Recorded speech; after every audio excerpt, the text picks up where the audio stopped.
and a World AI Conference.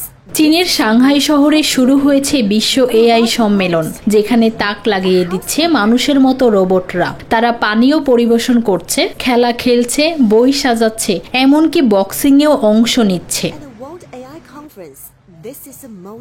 চীনের প্রধানমন্ত্রী উদ্বোধনী অনুষ্ঠানে বলেন, এআই যেন নিরাপদভাবে ব্যবহার হয় সেজন্য একটি নতুন সংস্থা গঠনের ঘোষণা দেন। তিনি এআই এর সম্ভাবনার পাশাপাশি এর ঝুঁকির দিকেও সতর্ক থাকার আহ্বান জানান।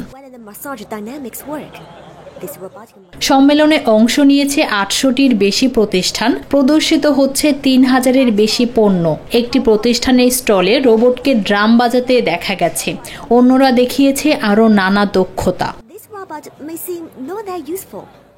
চীনের হ্যাংজৌ ভিত্তিক প্রতিষ্ঠান ঘোষণা দিয়েছে তারা R1 নামে একটি মানুষের আকৃতির রোবট আনছে, যার দাম হবে $৬,০০০। প্রযুক্তি প্রতিষ্ঠান তাদের তৈরি ডিজিটাল মানুষ প্রকল্পে নতুন প্রজন্মের এআই কাঠামো উন্মোচন করেছে, যা মানুষের মতো চিন্তা করতে, সিদ্ধান্ত নিতে এবং নানা কাজে সহায়তা করতে পারবে। এই সম্মেলনের মাধ্যমে চীনের এআই খাতে অগ্রগতি ও ভবিষ্যতের প্রযুক্তিগত সম্ভাবনার একটি চিত্র ফুটে উঠেছে।